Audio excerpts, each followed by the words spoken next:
మిత్రులారా, ఈరోజు స్టీల్ యాజమాన్యం కావాలని చెప్పి కార్మికులను ఇబ్బంది పెట్టడం కోసం ప్రభుత్వం యొక్క ఆదేశాలు ఏవైతే ఉన్నాయో ప్రొడక్షన్తో ఉత్పత్తికి లింక్ పెట్టి జీతాలు చెల్లించాలని చెప్పేసి ఏదైతే కార్మిక చట్టాలకు అనుగుణంగా లేబర్ కోడ్ తీసుకొచ్చారో దానికి అనుగుణంగా ఈ రోజున విశాఖపట్నం స్టీల్ ప్లాంట్లో కార్మికులను ఇబ్బంది పాలు చేసేందుకు ఈ విధంగా కొత్త విధానాలను కూడా అమలు చేయడం జరుగుతూ ఉంది. దీనికి వ్యతిరేకంగా ఇప్పటికే పెద్ద ఎత్తున పోరాటం చేస్తూ ఉన్నాం. యాజమాన్యం కార్మికుల్ని ఉత్పత్తి వైపు తీసుకెళ్లడం కోసం, ప్రోత్సహించడం కోసం తీసుకోవాల్సిన చర్యలు మాని ఈ స్టీల్ ప్లాంట్ ని ఏ విధంగా దెబ్బతీయాలి, ఏ విధంగా అమ్మేయాలి, ఏ విధంగా నష్టాలు పాలు చేయాలని చెప్పేసి ఉద్దేశంతోనే నడపడం జరుగుతూ ఉంది. ఇప్పటికే మనం లేబర్ కమిషన్ గారిని కలిసాం. లేబర్ కమిషన్ గారు ఇది ఉద్యోగులకి ఇస్తున్న జీతాల, ఇది ఇన్సెంటివ్ అని చెప్పేసి అడిగిన పరిస్థితి ఉంది.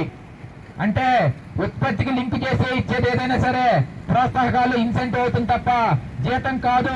జీతం అన్నది ఆ కార్మికుడి యొక్క అపాయింట్మెంట్ లెటర్, ఆ కార్మికుల యొక్క సర్వీస్ కండిషన్స్ బట్టి ఆధారపడి ఉంటుంది తప్ప ఉత్పత్తికి సంబంధించి కాదు అని చెప్పేసి చెప్పినప్పటికి కూడా ఈ యాజమాన్యం చేతి ఎక్కడం లేదు.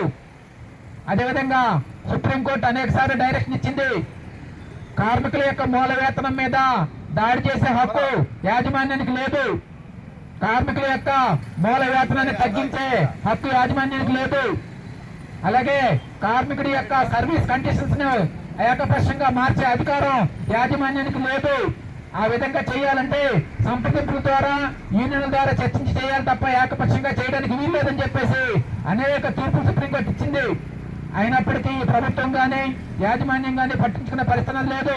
ఒక ప్రభుత్వ రంగ సంస్థలోనే ఈ విధంగా చట్టాలను ఉల్లంఘించి యాజమాన్యం చేస్తూ ఉంటే స్టీల్ మినిస్టర్ ఏం చేస్తున్నారని చెప్పేసి మన యొక్క ఎంపీ, సిపిఎం పార్టీ ఎంపీ ఎవరైతే ఉన్నారో ఆ ఎంపీ శివదాసన్ గారి చేత కూడా మన స్టీల్ మినిస్టర్ లెటర్ రాయించాం. అయినప్పటికీ కూడా యాజమాన్యం స్పందన అనేది లేదు.